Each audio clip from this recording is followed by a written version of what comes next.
To college football now, and we have one in Athens on Saturday. The 11th-ranked Texas travels to Georgia to take on the 5th-ranked Georgia Bulldogs. A championship appearance is at stake for UGA. A win over Texas, plus a Texas A&M loss to South Carolina, puts the Dogs in the SEC championship game. But first, this rematch of last year's champ game. Here's the coaches. A lot of respect for Sark. He's become a good friend of mine. He does a tremendous job. He's at one of the premier programs in the country. He's been successful everywhere he's been. He's done a great job, and I enjoy his friendship and look forward to another great matchup. He checked in with what I was doing. I said, well, I just got to work out, I'm about to have breakfast and watch you play, bud. So good luck, see how it goes. When you want to be balanced, they're really good at making you not be balanced. They've got a very balanced offensive attack. I think Gunnar Stockton has done a fantastic job of running that offense and creating explosive plays with his arms, with his legs. Archer's really good. They're really good at protection. They know what they're doing. They've got different protections, and that's a challenge every week for our defense to try to affect the quarterback. In the end, I have a ton of respect for Kirby and the job that he does, and the way that his teams play the game. And so a ton of respect for him. I always love competing against him. It's a great challenge, and this week's no different. Well, that was lovely as we bring in Paul Finebaum, wow. SEC Network fame. Paul, for the guy that was on Texas and Arch, you were pushing that bandwagon in the offseason. Remarkably, they're still in the conversation. How much of a chance are you giving them this week in Georgia to continue?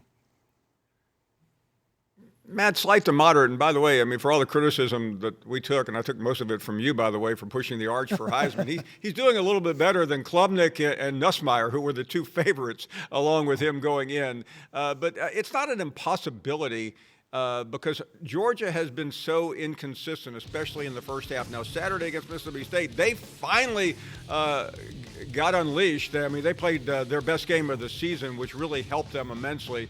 But Texas has also been on the brink all season long, coming so close in games at Mississippi State in overtime, Kentucky in overtime. So the fact that they're still alive is pretty remarkable. They're living dangerously. However, they have picked it up a little bit. And if Arch gets comfortable, this could be a fun one to watch in Athens on Saturday. The other side of the Red River rivalry is Oklahoma. They go to Tuscaloosa to take on Alabama. But this is the Tide's 5th top 20 game in the last 7 weeks. Does that eventually catch up to him this weekend? A lot of fans in Alabama think it will, Matt. I'm in Birmingham today, and several people have walked up to me and said, do you think we can beat Oklahoma? I'm going, yes, you can beat Oklahoma. But the reason they're asking the question is what happened last year. Remember, late in the season in Norman, Alabama went in there, shot at the SEC championship with a win. All they had to do was, they were a double-digit favorite, and they just got skunked. So a lot of Alabama fans are very uneasy about this. I don't think they should be.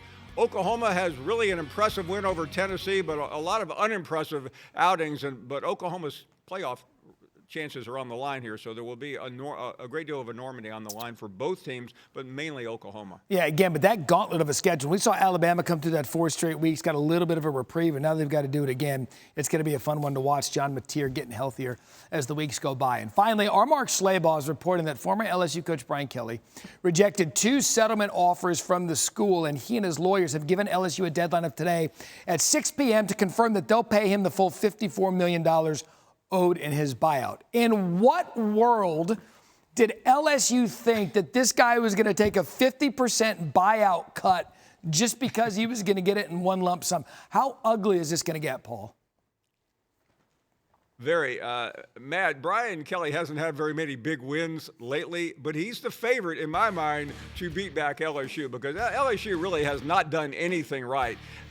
They fired him quickly, and then they refused to give him the money.